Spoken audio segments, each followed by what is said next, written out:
शांति।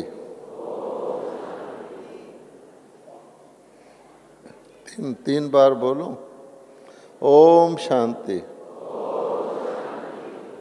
ओम शांति।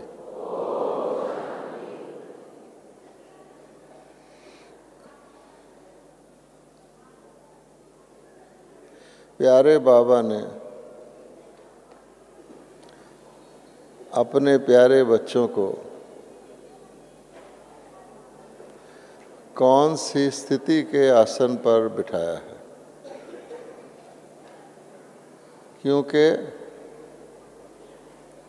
आज का टॉपिक देखो कैसा है, निर्विघ्न स्थिति। तो जैसे किसी की आसन या सीट उसके पद को बताती है, राजा होगा, बादशाह होगा तो उसका सिंहासन होगा, कोई शंकराचार्य जी होंगे तो उनका भी बड़ा ऊंचा आसन होगा। हनुमान रावण के आगे गया तो उसने अपनी पूंछ से ही अपना आसन ऊंचा कर लिया। तो बाबा ने बताया है कि आसन कुर्सी से नहीं होता, सिंहासन से नहीं होता, आसन हमारी स्थिति से होता है। आप अपनी स्थिति को ऊंचा करके जितना मर्जी ऊंचा आसन बना सकते हैं,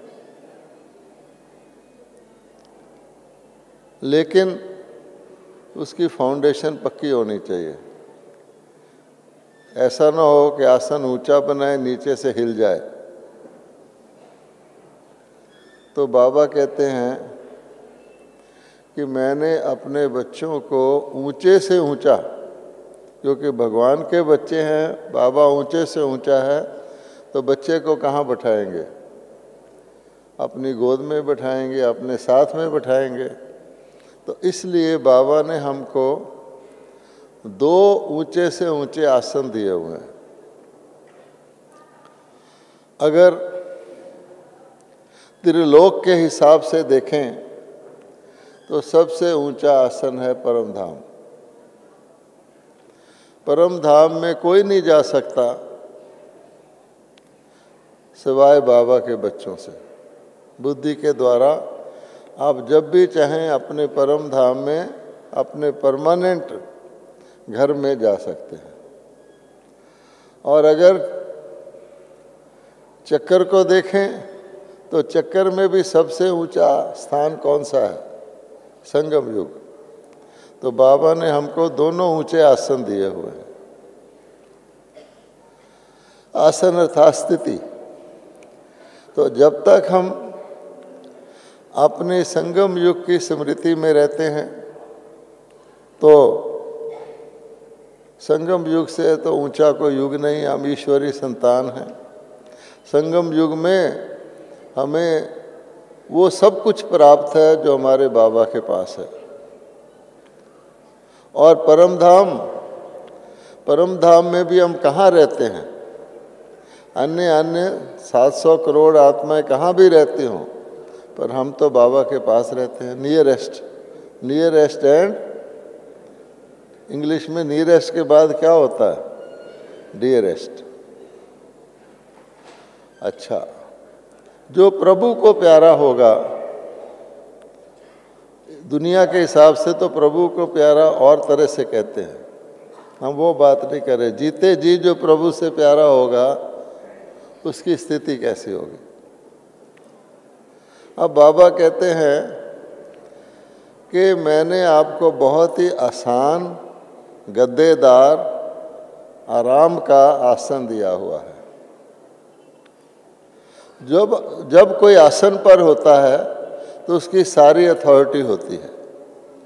दुनिया में भी कोई जब सीट पर होता है उसकी सारी पावर होती है, लेकिन जब वो सीट से उतर जाता है तो पावर गई। तो बाबा कहते हैं स्थिति की जहाँ तक बात है आपके हाथ में है कि आप मालिकपन की मास्टर सर्वशक्तिवान की स्थिति की सीट पर सेट हो जाओ, तो बाबा कहते हैं ऑटोमेटिकली सारी आपकी शक्तियां आपका कहना मानेगी। दुनिया में भी किसी को अनपढ़ को भी मंत्री बना दो तो आप देखेंगे कि जो ही वो सीट पर आएगा आईएएस ऑफिसर भी उसके आगे आके कहेगा बताइए क्या करना है। तो हम तो बाबा के तीनों कालों को जानने वाले बच्चे हैं, तो इसलिए मेन बात यह है कि हम निर्विघ्न शब्द हमारी सीट पर सेट होने से कनेक्टेड है। यूं ही हमने सीट छोड़ी, अपनी मालिकपन की स्थिति की सीट छोड़ी, नीचे आए तो क्या होगा? एक सिपाही भी ऑफ ड्यूटी होता है, अगर चौक के बीच से साइड में आ जाता है तो उसका कोई कहना नहीं मानता। फिर क्या होता है? हैं हम मास्टर सर्वशक्तिवान के बच्चे, मास्टर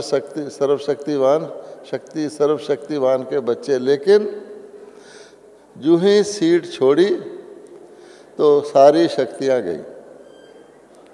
फिर हम कहते हैं ये शक्ति आओ नहीं आती, ये शक्ति आओ नहीं आती, तो फिर हम कहते हैं अरे हम मास्टर सर्वशक्तिवान शक्तियाँ कहना क्यों नहीं मान रही?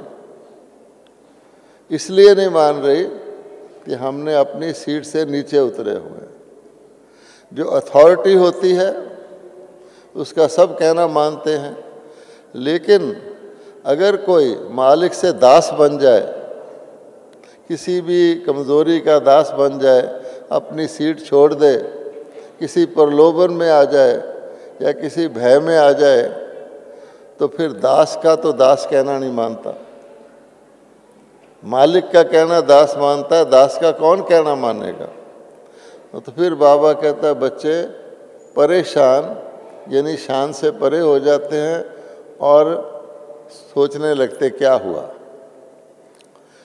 फिर बाबा कहते हैं क्या करते हैं कि हम सबको पता है कि श्रीमत ही हमारे कल्याण करने वाली है। एक ही बाप है, एक ही श्रीमत है और एक ही रास्ता है। सत्य एक होता है, सत्य का रास्ता एक होता है। लेकिन जैसे कहते हैं ना, किसी की आंख कमज़ोर हो जाए तो उसको एक के दो दिखाई देने लग जाते हैं, कई बार एक के तीन भी दिखाई देने लग जाते हैं। अब वो सोचता है क्या ठीक है। पहले तो कमज़ोरी में आए, फिर एक रास्ते के तीन बना लिए और फिर मूझ गए, यानी कंफ्यूज हो गए कि किस रास्ते पे चलें। अब जब कंफ्यूज होते हैं और कमज़ोर होते हैं तो क्या होते हैं? तो जैसे कोई व्यक्ति बीमार हो जाता है तो उसका चेहरा पीला हो जाता है, कमज़ोरी में आ जाता है। तो अब कमज़ोर होने के बाद कंफ्यूज हो गए तो पहली निशानी क्या है? बाबा ने बताया हुआ जो दास है वो उदास रहता है। अच्छा, अब उदास रहता है क्या अर्थ? मुरली सुन रहा है लेकिन उदासी में, योग लगा रहा है लेकिन उदासी में, सेवा भी कर रहा है लेकिन उदासी में। अब उदासी, कमज़ोरी, पीला चेहरा, तो फिर क्या होगा? उसकी सेवा, उसका ज्ञान सुनना असरदायक होगा नहीं। तो फिर बाबा कहता क्या होता है? फिर वो दो तीन रास्तों में जाके देखते हैं। अर्थात रास्ते का क्या मतलब हुआ? श्रीमत के अंदर अपनी मन मत मना ली तो दो रास्ते हो गए, कोई अपने जैसा और भी मिल गया उसकी मना ली तो तीन रास्ते हो गए। अब फिर बाबा कहता है पिता हाथ भी पकड़ता है, लेकिन चंचल बच्चा जैसे हाथ छुड़ा के बार बार चक्कर लगाने चले जाता है तो फिर माया के चक्कर में आ जाता है। फिर चिल्लाता है, बाबा माया आ गई, बाबा रक्षा करो, बाबा बचाओ, मैं मास्टर सर्व मेरी मदद करो। तो बाबा कहते हैं मैं क्या मदद करूं? जो ज्ञान सूर्य है वो अपनी किरणाएं, अपना प्रकाश, अपना करंट अपने बच्चों को दे ही रहा है। जो भी उसकी छत्र छाया के अंदर हैं उसकी बाबा रक्षा कर रहा है कि नहीं कर रहा? आप लोगों का क्या अनुभव है? हमको इतनी खुशी से, इतने हल्केपन से, इतने विघ्नों से छुड़ाकर कौन चला रहा है?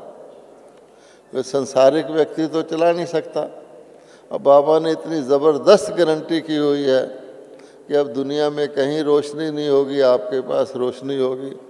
जब किसी को खाने को नहीं मिलेगा आपको मैं दाल चावल दूंगा। अब तक तो कर ही रहा है। तो बाबा कहता तो फिर डाउट में आ जाता, यहाँ तो दाल चावल से ज़्यादा और भी मिलता है, जोर से ताली बजाओ। हाँ अच्छा, जो जो आपको मिला। अब देखिए, वहम, डाउट का इलाज तो लुकमान के पास भी नहीं है। तो एक वहम आ गया, फिर मैंपन जोड़ा तो अहम भी आ गया। तो फिर बाबा से रहम मांगते। बाबा जैसे भगत होते हैं तो दास कौन होता है? भगत। तो हम भगत हैं या बच्चे हैं? तो बच्चा तो अधिकारी है। अच्छा, फिर बाबा कहता है मैं माँ भी हूँ। तो माँ क्या करती है? बच्चा मैला होके आ जाता उसको धो देती है, बच्चा मैले कपड़े करके आ जाता धो देती है। कई प्रकार का जो बच्चे के अंदर मैल आती है तो माँ कभी नहीं देखती कि बच्चे ने किया क्या। वो क्या करती है? इसको साफ करो। 10 बार बच्चा मैला होके आएगा उसको साफ करेगी। तो बाबा कहता है हमेशा आप हर मुरली में देख लीजिए, बच्चे पास्ट इज पास्ट, फिर धुलाई कर देता है। और ऐसी आपको शक्ति बढ़ता, आपको लगेगा बिल्कुल हम नए हल्के फुल्के हैं, फिर आगे बढ़ सकते हैं। आप 20 बार भी गलती करके आएंगे तो बाबा आपकी सब खत्म कर देगा। ऐसी माँ है, यानी ऐसा उसका गहरा नाता है। लेकिन बच्चे अपनी ही समझ से सोचते हैं मैंने गलती कर ली, अब तो मैं बाबा से दूर हो गया, बाबा मुझे कैसे प्यार करेगा, तो और ढेरी ढा देते हैं। तो बाबा कहता है हमेशा याद रखें कि बाबा आपकी कोई भी कमी कमज़ोरी नहीं देखता। बच्चा तो बच्चा ही होता है, बल्कि ये देखता है कि इसको ठीक करके फिर आगे चलाओ। तो ये बात भी हमें नोट करनी चाहिए। और फिर सबसे बड़ी बात है कि बाबा कहते हैं कि आपको मैंने अपना बच्चा तो बनाया, आपकी स्थिति तो है, लेकिन आपका स्टेटस क्या है आगे के लिए? ये सारी स्थिति, सारा ज्ञान, सारा योग अपना संतान बनाया, चुन चुन के बनाया। क्योंकि बाबा को तो पता है आज की बाबा आपका प्रेजेंट नहीं देखता किसी का भी, वो देखता है ये कौन थे, उनको ही चुनता है। ऐसे थोड़ी भगवान सबको चुन लेता है, बच्चा बना लिया, नहीं। वो उन्हीं आत्माओं को चुनता है जो देवी देवता थे। और हमको भी कहता है अरे तुम देवी देवता थे, अपनी श्रेष्ठता को याद करो, तुम परम धाम में भी मेरे समीप हो, आदि और अनादि तुम्हारा दोनों सर्वश्रेष्ठ है। फिर अपना आदि भी भूल जाते हैं, अनादि भी भूल जाते हैं, बाप से उंगली भी छुड़ा लेते हैं। तो बाबा कहते हैं कम से कम अपनी रिस्पॉन्सिबिलिटी तो याद रखो। किसी व्यक्ति की कोई रिस्पॉन्सिबिलिटी होती है, मान लो माता की रिस्पॉन्सिबिलिटी रात का भोजन बनाना है, तो माता कुछ भी करे, आलस में हो, कुछ भी करे, पर अपनी ड्यूटी तो करेगी। उसके मन में रहता है ये ड्यूटी तो कम से कम मुझे करनी है। तो बाबा कहते हैं मैंने आपको रिस्पॉन्सिबिलिटी दी है कि विश्व की जितनी आत्माएं हैं, भगत आत्माएं हैं। अब भगत लोग क्या कर रहे हैं आप जाके देखो, आपकी मूर्तियां, आपकी मूर्तियों के आगे गिड़गिड़ा रहे हैं, कीर्तन कर रहे हैं, आरतियां कर रहे हैं, मांग रहे हैं, पुकार कर रहे हैं, बड़े बड़े ढोलक बजा रहे हैं और चिमटे भी बजा रहे हैं, आ जाओ आ जाओ हैं। बाबा कहता है उसके बाद बड़े बड़े नगाड़े भी बजा रहे हैं जोर जोर से, आओ आओ।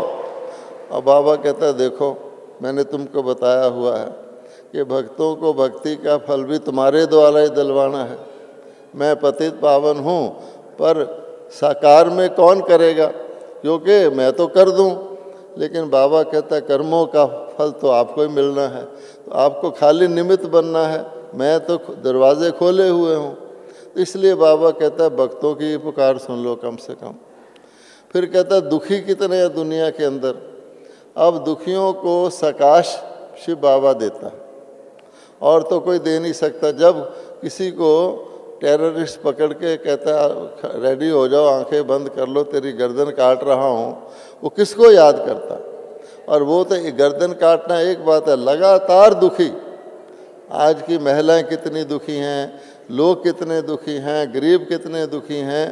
तो बाबा कहता है कि उन दुखियों को अंदर से शांति पहुँचाना। मरने के बाद तो खड़े हो जाएंगे, अच्छा 3 मिनट साइलेंस कर लो उसके लिए, वो बेचारा तो गया, लेकिन पहले शांति पहुँचाना कौन करेगा। तो बाबा कहता है ब्रह्मा बाबा सोता नहीं था। ब्रह्मा बाबा कहते थे जिसको इतनी जिम्मेवारी है, जिसके इतने बच्चे हैं, उन सबको करना है, उनको सकाश देना है। तो बाबा कहता है आपको नींद कैसे आ सकती है। कोई कमांडर इन चीफ हो और उसकी लड़ाई लगी हुई हो किसी दूसरे देश से, तो कमांडर इन चीफ सोएगा? वो सोएगा तो उसकी फौजें भी सो जाएंगी। तो बाबा कहता है कि नींद आपको आ ही नहीं सकती, और पहले से बता देता है आगे वो दिन आने वाले हैं जब आपको सो ही नहीं सकोगे, तो पहले से तैयारी रखोगे तो अच्छा है। फिर बाबा हमको समय बताता है कि देखो अब आपने साकार दुनिया में देवी देवता के रूप में सुख भोग लिया, थोड़ा सा नहीं भोगा, आधा कल्प बहिश्त जन्नत ही जन्नत, मौज ही मौज है। उसके बाद भी सुख तो काफ़ी था, घटता गया घटता गया। अब क्या है?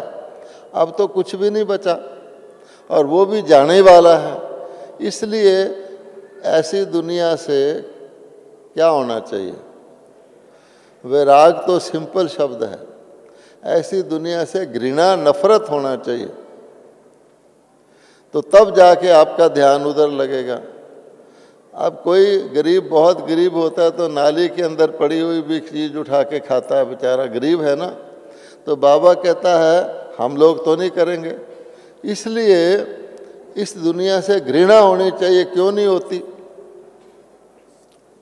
किसी को भी कहो क्या स्वर्ग में गंदगी होती है, कोई मानेगा? नहीं जी। क्या स्वर्ग में कोई खराब चीज़ होती है? कहेगा बिल्कुल नहीं, संकल्प में भी नहीं होता। स्वर्ग मैंने स्वर्ग, ये तो सब मानते हैं। लेकिन अगर उनको कहो क्या नरक में कोई अच्छा आदमी नहीं होता, कहते नहीं, कोई कोई अच्छा होता है। हो गया फर्क। ये सब मानते हैं कि स्वर्ग में कोई खराब चीज़ नहीं हो सकती, लेकिन ये नहीं मानते कि नरक में कोई अच्छी चीज़ नहीं हो सकती। इसलिए वो घृणा नहीं आती। ऊपर से देखते हैं। बाबा कहते हैं मैंने आपको जन्मते ही एक तीसरी आंख दी, दिव्य दृष्टि दी, ताकि आप अंदर की बात देख सको। लेकिन वो दिव्य दृष्टि का फोकस नहीं है। वो दिव्य दृष्टि की कभी बंद कर लेते हैं, कभी उसके आगे मिट्टी आ जाती है, कभी दूसरी 2 आंखें खोल लेते हैं, तो नतीजा क्या? धोखे में आ जाते हैं। तो उनको चकाचौंध आज की दुनिया की भी अट्रैक्ट करने लग जाती है। तो बाबा कहता है 2 तरफ जाओगे। एक तरफ आपको बाबा बता रहा है, तीसरी आंख खोल रहा है, दूसरी आपने अपनी दूसरी भी खोल रखी हैं, तो क्या होगा? खींच पड़ेगी। तो इसलिए ब्राह्मण सोचते हैं हम बाबा के बच्चे बन गए, ब्राह्मण बन गए, हमको बाबा कहता है 1 सेकंड में जीवन मुक्ति का तुम दुनिया को चैलेंज करते हो। लेकिन ये क्या हो रहा है? तनाव आ रहा है, कन्फ्यूज़न आ रहा है। ये क्या हो गया मेरे साथ? ये क्या हो गया? किसी कलयुगी लोग का भवका देखते हैं तो कहते हैं ये देखो कलयुगी कैसे मौज कर रहे हैं, मैं बेचारा तो बाबा कहता अब सोचो, आँख का धोखा है, जब बाबा सेट करता है फिर ठीक हो जाते हैं कि नहीं नहीं ये क्या है, लेकिन ये मैं बेचारा कहाँ से आ गया। तो बाबा कहते हैं अपनी शान में रहो, अपने स्वमान में रहो, नीचे उतरो ही नहीं।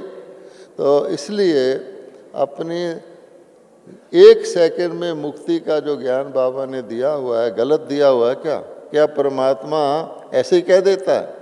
नहीं। अगर हम सोचें तो ज्ञान कितनी देर का है? ज्ञान क्या है? ज्ञान है रचता और रचना। कितनी देर लगी रचना और रचना बोलने में? या अलफ और बे, यही ज्ञान है ना। लोग तो बड़ी बड़ी पोथे पढ़ते हैं, अलफ अल्लाह बे बादशाही, बोलने में भी टाइम लगता है। आपकी बुद्धि में रचता और रचना ऐसे है जैसे सेकंड के अंदर सामने आ जाता है, ये बीज है, ये वृक्ष है, ये 4 युग हैं और ये 3 लोक हैं। छुट्टी 1 सेकंड का ज्ञान है। फोकस हिल जाए तो आप देखेंगे किसी भी चीज़ का फोकस हिल जाए तो अजीबोगरीब लगती है। फोकस क्लियर होता जाता है। जब ऐनक लगवाने जाते हैं तो कहते हैं ये शीशा देखो, ये शीशा देखो, फिर एक ऐसा शीशा आता है, कहते हैं अब मुझे बिल्कुल ठीक दिख रहा है। तो फोकस ही बदलता है ना, एक्सिस बदलता है। इसलिए बाबा कहता है कि ये जो फोकस है ये हमारा बिगड़ जाता है। उसके लिए ज्ञान 1 सेकंड का योग पे आ जाओ। योग में क्या है? बाबा ने हमें अपना बनाया, पहले तो बाबा ने बनाया ना। अच्छा, आपको मैं बाबा का बाबा मेरा, ये योग है, इससे ज़्यादा तो नहीं है। कितना टाइम लगा? मैं बाबा का बाबा मेरा, कितना टाइम लगा? अगर उसमें स्थित हो जाए, बोलने की बात नहीं, धारणा।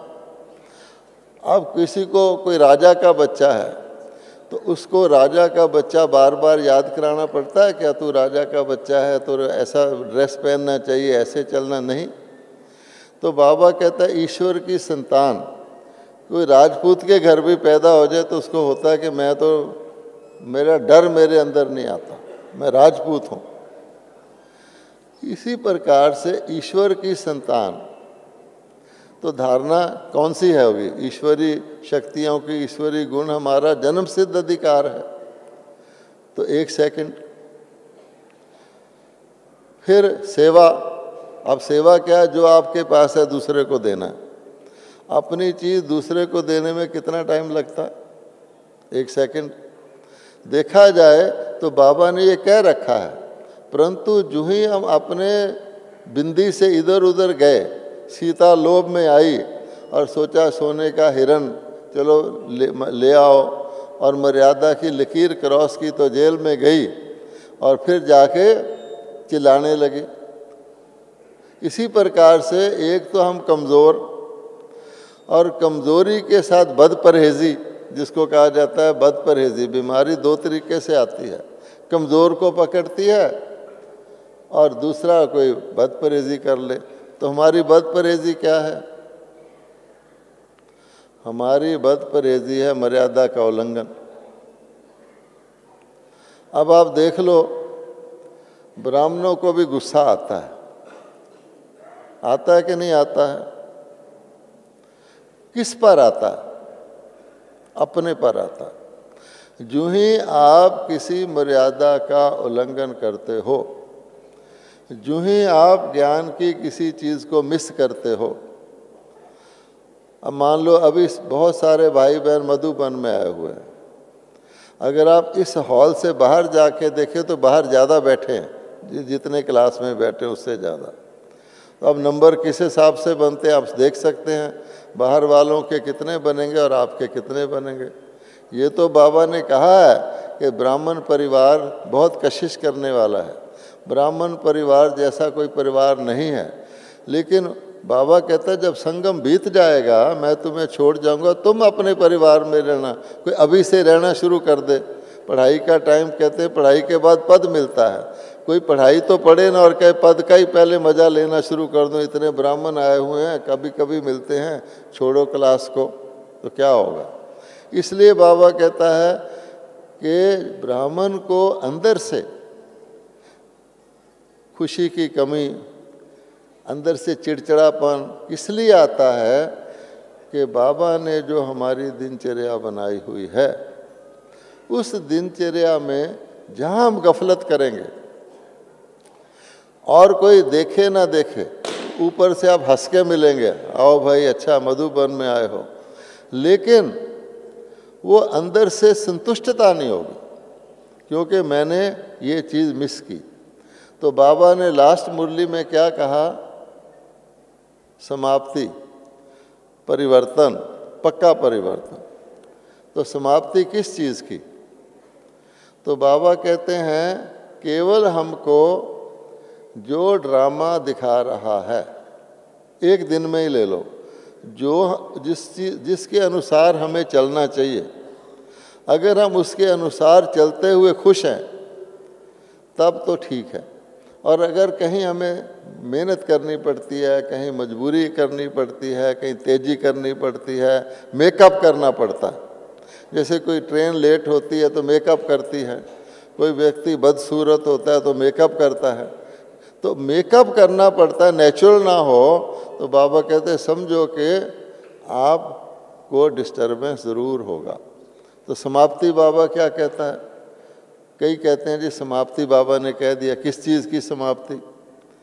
तो बाबा कहते हैं मैंने आपके हर क्वालिफिकेशन के साथ फुल लगाया हुआ, master knowledge full, master peaceful तो हम हैं ही, हर चीज़ के साथ फुल। तो कोई किसी को आधी चीज़ दो पसंद नहीं करता, कहते मेरे को फुल दो। तो फुल के लिए बाबा कहता है हर एक को पता है फुल होगा और फिल्ड होगा तो फुलफिल्ड होगा, अर्थात संतुष्ट होगा अपने साथ। जब मैं अपने साथ संतुष्ट हूँगा तो दूसरे को संतुष्ट करूँगा, अगर मैं आधा संतुष्ट हूँ तो दूसरे को भी आधा संतुष्ट करूँगा। आज का विषय क्या है कि सेंटर भी निर्विघ्न रहे। पहले तो सेंटर वाले निर्विघ्न हों, सेंटर के टीचर नहीं, सिर्फ सेंटर मीन स्टूडेंट ऑल्सो निर्विघ्न हो। वहाँ कोई आए तो उसको तो लगे कि मैं इतना दुनिया के अंदर ये कर रहा हूँ, मेरे को तो विघ्न आते। यहाँ तो देखो हर एक संतुष्ट है, किसी को कोई प्रलोभन दे हमें नहीं चाहिए, आइए आइए नहीं, जाइए जाइए करो, तो कहेंगे ये तो अल्लाह के बच्चे हैं। बीमारी आई तो भी इनको परवाह नहीं, प्रॉब्लम आई तो भी इनको परवाह नहीं, किसी चीज़ की इनको खींच नहीं। तब तो ईश्वरी शक्ति से चलेंगे ना। अगर हमने अपना प्रबंध कर रखा है कि पैसे रखे रहो, विनाश आएगा, काम आ जाएंगे, ये चीज़ रखे रहो, अपने पास रखो, ये मेरी करके रखो, तो भगवान का भरोसा है या माया का भरोसा है? इसलिए भगवान के भरोसे पर चलने का मतलब क्या है कि हमें पता है जब हम कभी अपना टाइम किसी चीज़ पे ज़्यादा लगाते हैं, अंदर घंटी बजती है कि तुमने ये टाइम वेस्ट किया। जब हम कोई फालतू चीज़ करते हैं, अंदर घंटी बजती है मैंने ये किया। अब बाबा कहते हैं कि पूरा संकल्प पक्का करके उस घंटी को बंद करो, यही कंप्लीशन है। ज़्यादा लंबा प्लान नहीं है, हर एक को पता है कि मैं ये करता हूँ, ये मुझे नहीं करना चाहिए था, बस। और उसको पक्का चेक करके चेंज कर लें। बाबा कहते हैं अब भी मौका है, परिवर्तन करके आप इस लेन से इस लेन में आ सकते हैं। अदरवाइज़ आप सोच लो कि अभी आ जाए, चलो तो जाएंगे तो सही, लेकिन क्या होगा, तो और कुछ भी नहीं है। तो हमें अपनी मर्यादाओं पर, अपने दिनचर्या पर ध्यान करना है। बातें तो छोटी छोटी हैं, लेकिन छोटी बात को मिस कर दोगे, छोटी छोटी छोटी बहुत जमा हो जाएंगी, तो संतुष्टता कैसे आएगी? खुद ही सोचने लग जाते हैं कि हम बाबा से दूर हो गए। तो बाबा कहता है दूर और नज़दीक होना आपके हाथ में है। इसलिए क्या करना चाहिए? तो बाबा ने बताया हुआ है कि आग, अग्नि हर चीज़ को शुद्ध करती है, चाहे वो पाप हो उसको भी शुद्ध करती है, और सोना हो उसके अंदर मिलावट हो उसको भी शुद्ध करती है। तो हम गोल्डन एज वाले ही हैं, दूसरे भी हैं, सबका, चाहे कूड़े को जलाना हो चाहे सोने को प्योर करना हो। इसलिए हमको अग्नि जलानी है। आपको पता है कि जानवर कहीं ना आए उसके लिए भी आग जला देते हैं, जानवर नहीं आता। तो माया को आप जानवर ही समझ लो। माया कहते हैं मेरा कोई कसूर नहीं है, आप खाली जगह करते हो, मैं आती हूँ, मेरे को आने की कोई ज़रूरत नहीं है। आप सीट छोड़ते हो तो मैं देखती हूँ सीट खाली पड़ी है, मैं ही बैठ जाऊँ, भगवान का रूप लेके बैठ जाऊँ। दूसरी बात कि रचना रचना को कुछ नहीं दे सकती। बाबा रोज़ कहता है रचना रचना को कुछ नहीं दे सकता, रचना ले सकती है। फिर भी आंखें धोखा खा जाती हैं कि ये बहुत अच्छी रचना है, ये मुझे कुछ दे देगी।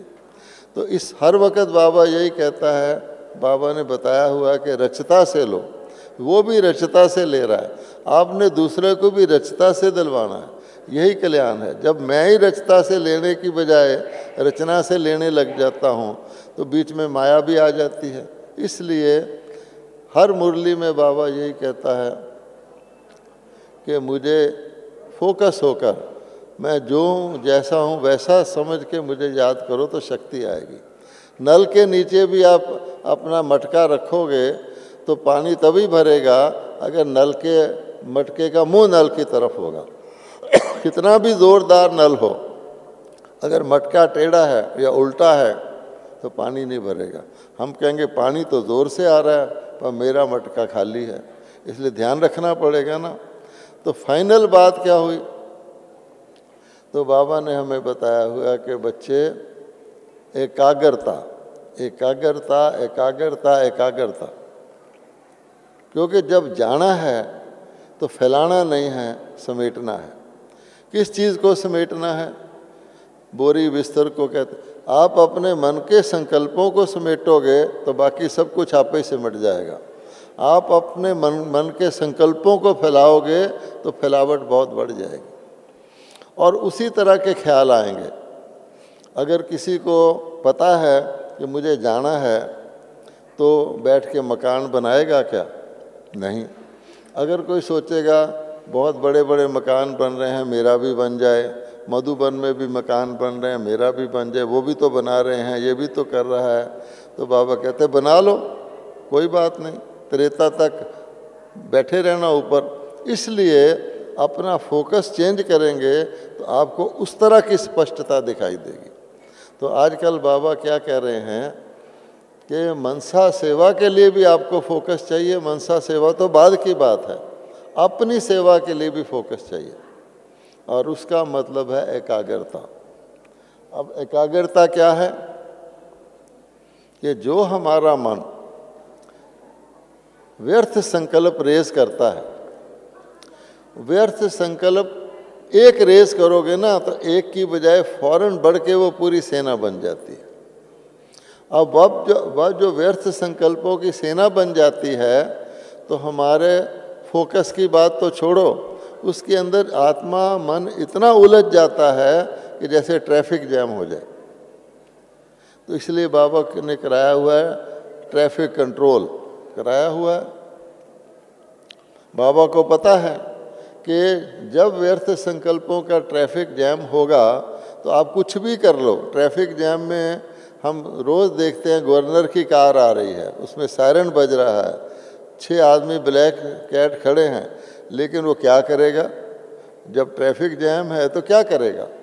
इसी प्रकार से ट्रैफिक जैम्स को हल्का करने के लिए हमें वो ट्रैफिक कंट्रोल करना।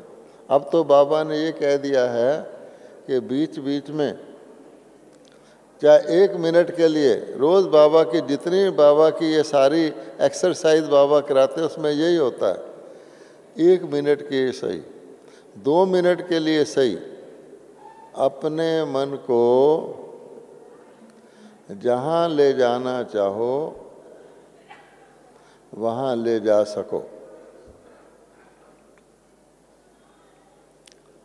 अब देखो, अपने मन को जहाँ ले जाना चाहो वहाँ ले जा सको, जितना समय रखना चाहो वहाँ वहाँ रख सको, अब वापस लाना चाहो तो ला भी सको। अर्थात स्टॉप करने की शक्ति और मोड़ने की शक्ति ये मन के अंदर होनी चाहिए। अब आप सोचो, देवताओं के लिए कहते हैं कि देवताओं को हिस्ट्री नहीं मालूम होती आगे क्या है। वैसे तो हम मोटे रूप से कहते हैं कि देवताओं को आगे की हिस्ट्री मालूम नहीं होती, वास्तव में देवताओं को पीछे की हिस्ट्री भी मालूम नहीं होती। अगर 2 जन्म सतयुग के हो चुके हैं तो आपको क्या ख्याल है कि तीसरे जन्म के लक्ष्मी नारायण हिस्ट्री रखते होंगे कि पहले में क्या हुआ, उसमें क्या हुआ? सोचिए। हम लोग भी अब हमारा जो भी जन्म है, हम अपने पिछले जन्मों की 2-3 जन्मों की हिस्ट्री नहीं, जो हो रहा है वही प्रेजेंट है। तो देवी देवताओं को क्या ज़रूरत है कि छठे जन्म के लक्ष्मी नारायण पिछले 5वें लक्ष्मी नारायण की हिस्ट्री पढ़ें? इसलिए ना उनको ना आगे का ना पीछे का। इसका मतलब क्या, को प्रेजेंट में जीते हैं। और आज के मनुष्य को देख लो, कोई छोटा सा काम भी करना होगा तो पिछली सारी हिस्ट्री उसके सामने आ जाएगी, आगे की सारी भय चिंताएं क्या होगा। अब बताओ, ऐसे मन को जो इतना कमज़ोर हो जाए कि जिसको अपने इतना भी ना हो कि मुझे ये करना है, इधर उधर नहीं करना, क्या वो योग के समय पूरा योग लगाएगा? योग के समय उसको और ख्याल आएंगे। ज्ञान सुनेगा तो कहेगा योग बड़ा अच्छा था, मैं योग में बैठ जाता हूँ। अर्थात रात को सोने के समय जागेगा, सुबह जागने के समय सोएगा, तो सारा डिस्टर्ब हो गया, तो शक्ति कहाँ गई? इसलिए बाबा कहते हैं आपकी सारी चीज़ का कंट्रोल आपके मन के पास है। आपका समय कैसे बीतना चाहिए कौन डिसाइड करता है? आपका मन। आपका धन कहाँ जाना चाहिए कौन डिसाइड करता है? आपका मन। आप बाहर जाके देख लीजिए, बहुत सारी दुकानें लगी हुई हैं, बीके लोगों को ज़रा खड़े होकर ऑब्जर्व करिए, उनको बाबा भी भूला हुआ है, ज्ञान भी भूला हुआ है, छोटी छोटी अगरबत्ती ले लूँ, ये ले लूँ। अब बताओ, ज़रूरत की चीज़ें लेना और बात है, जैसे खुशी से एक चीज़ लेनी होगी तो सारी दुकानें देखेंगे, 2-4 और भी ले लेंगे। एग्जाम्पल सिर्फ मैं दे रहा हूँ। आपका मन आपके धन को, आपके मित्रों को, आपने क्या खाना है, क्या पहनना है, यूज़ करता है। अगर आप इस मन को थोड़ा काबू कर लें और उसको कहें कि भाई श्रेष्ठ स्थिति बनाऊंगा, तो श्रेष्ठ पद मिलेगा। स्थिति पर मेरा पद है, मैं यहाँ स्थिति बनाने आया हूँ या जीवन बताने आया हुआ हूँ। इसलिए मन को जितना आप इम्प्रूव करेंगे, आपकी हर चीज़ इम्प्रूव हो जाएगी। तब बाबा कहते हैं कि इस मन को जो बहुत फैला हुआ है, बहुत भटका हुआ है, भक्ति में भी भटकता रहा, ज्ञान में आके भी पिछले संस्कारों के वश भटकता रहा, आज भाव स्वभाव में भी आप देखेंगे, जाओ ये भी बाबा का सेंटर है, ये भी बाबा का सेंटर है, लेकिन मेल जोल नहीं है। सतयुग में तो मेल जोल होता है, यहाँ ही मेल जोल नहीं तो वहाँ क्या होगा? फिर मैं कोई काम कर दिया, मैं करूँगा। अब बताओ, बाबा कहता है कि मैं कहने वाले और बाबा कहने वाले में कितना फ़र्क है। हमारा भी नहीं कहते हैं, बाबा के बच्चे तो उनका क्या प्रभाव पड़ेगा, स्टूडेंट्स को भी उसी तरह सिखाएंगे, क्योंकि जैसा होगा क्रिएटर वैसी होगी क्रिएशन। बेहद नहीं है, ब्रॉड माइंडेड नहीं है, वो जो लक्षण देवताओं के बताए हुए हैं वो है नहीं, तो फिर और मन खाएगा, कुछ भी कर लो, वो उनकी चाल ढाल बोल दृष्टि में स्पिरिचुअलिटी तो नहीं होगी ना। तो बाबा कहता अब मरते समय तो वो छोड़ो, तो व्यक्ति के जो संस्कार होते हैं मरते समय भी नहीं जाते, तो उसकी मृत्यु हो रही हो वो संस्कार वही रखेगा। हमारे पास श्री फोर्ट सेंटर है। बहुत साल पहले एक माता बीमार थी, जम्मू कश्मीर में सेवा पे रहती थी, उसको बाई एयर लाए कि भाई इसको इलाज कराना है, उसको सेंटर में रखा गया। 10-15 दिन बाद उसने शरीर छोड़ दिया। उसकी ब्राह्मणी जो थी उसने कहा कि ये कहती थी सामने की दुकान से मुझे गोलगप्पे ला के दो, मर रही है, और कहती मैंने ला के दिए। अब बताओ कि मरने पता है कि मेरा ये होना है, तो इतना व्यक्ति गुलाम हो जाता है संस्कारों का। इसलिए बाबा कहता है संस्कारों का गुलाम भी मन होता है, भाव स्वभाव में भी मन आता है, इसलिए अब तो उसको छोड़ना पड़ेगा ना हमें। नहीं तो बाबा ज्ञान दे रहा लिबरेट हो जाओ, हल्के हो जाओ, फरिश्ता बन जाओ। तो अब हमें फरिश्ता बन का भी अनुभव आपको तब होगा इस जीवन में, निराकार का भी अनुभव तब होगा अगर आप ट्राई करेंगे, मेहनत करेंगे। और मेहनत है नहीं, बाबा कहता है सिर्फ विधि से काम करना है, विधि से सिद्धि है। तो हमें अपने मन को एकाग्र करना है, और एकाग्र जल्दी से तो होगा नहीं। इसलिए बाबा कहता है मैंने आपको आसान तरीका बताया कि सारा नक्शा आपके सामने है। हम परम धाम में थे, हम सतयुग में थे, हम संगम पर हैं, हम मधुबन में हैं। बाबा ने कहा अच्छी अच्छी जगह ले जाओ।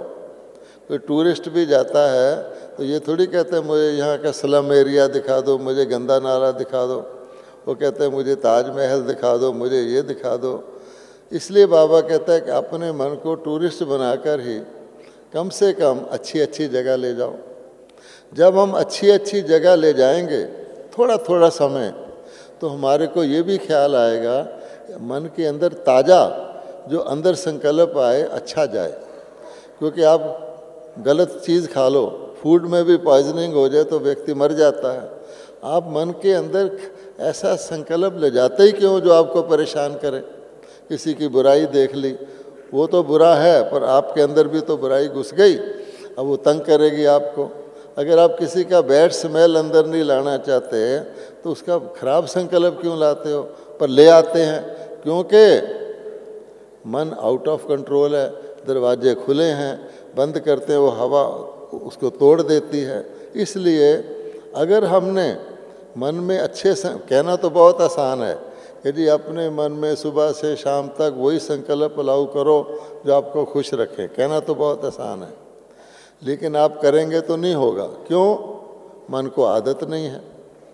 फिर अंदर भी हमारे जो संस्कार हैं कई प्रकार के हैं, कौन सा इमर्ज करें वो तब होगा अगर आपको मन आपका गुलाम होगा, आप मन को चलाएंगे। बाबा कहते हैं मन को अपने ऑर्डर से चलाओ, मन आपको ना चलाए।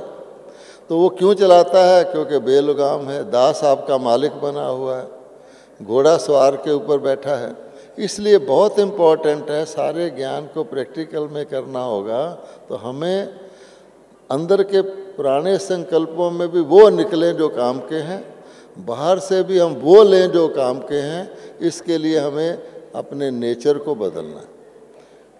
हमें स्पिरिचुअल डायबिटीज़ नहीं होनी चाहिए कि हम मीठी चीज़ खा नहीं सकते। बाबा कहते हैं मीठे मीठे बच्चे, बाबा ने मीठे कहा पर लगा ही नहीं मीठा।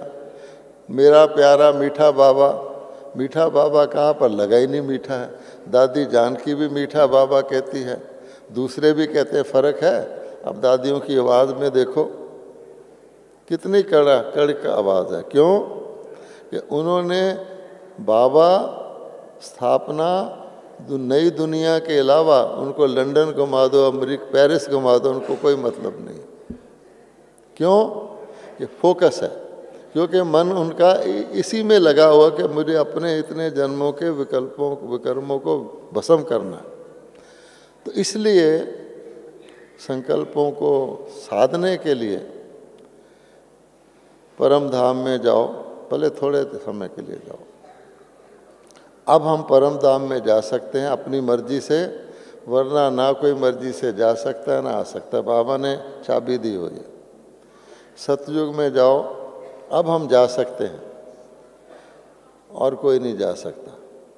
फिर बाबा कहते हैं तो अच्छी बातें हैं, शांति धाम है, सुख धाम है। फिर संगम पर आ जाओ जो अति इंद्रिय सुख धाम है, जहाँ पर हम ईश्वरी संतान हैं। फिर बाबा कहता है मधुबन आपका घर है, तो मधुबन में आ जाओ। मधुबन का बाबा का हमेशा कहता है याद करो मैंने यहाँ से ये कहा था, उस सीन को सामने लाओगे तो आप उसमें खो जाओगे।